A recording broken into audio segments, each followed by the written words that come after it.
Certaines âmes sont rejetées dès leur naissance. Dans de nombreuses familles, certains membres se sentent incompris, à l'écart. Cette solitude peut sembler absente de raisons logiques. Pourtant, un phénomène puissant est en jeu. L'ordre des ombres éternelles en a identifié les racines. Ces personnes, souvent sensitives, reflètent des vérités cachées, dérangeantes pour ceux qui les entourent. Leur profondeur d'âme peut effrayer ou gêner, générant des tensions. Il est essentiel de comprendre que ce rejet n'est pas un signe de défaillance. Il révèle plutôt des dynamiques familiales complexes, où la lumière d'un individu éclaire les ombres des autres. Quand tu réalises cela, les choses prennent une toute autre tournure. Ces âmes portent un potentiel de transformation, non seulement pour elles-mêmes, mais aussi pour leur entourage. Leur souffrance peut mener à un éveil pour ceux qui les entourent. Mais attention, le danger est réel.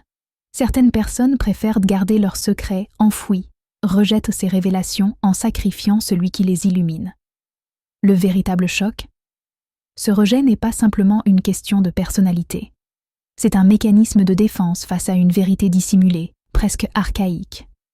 La peur des différences empêche de voir la richesse qu'elles apportent.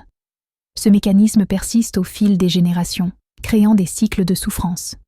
Il est crucial de briser ce schéma, d'accepter et d'intégrer ces âmes. Ce sont souvent elles qui détiennent les clés d'un renouveau familial, d'une réconciliation.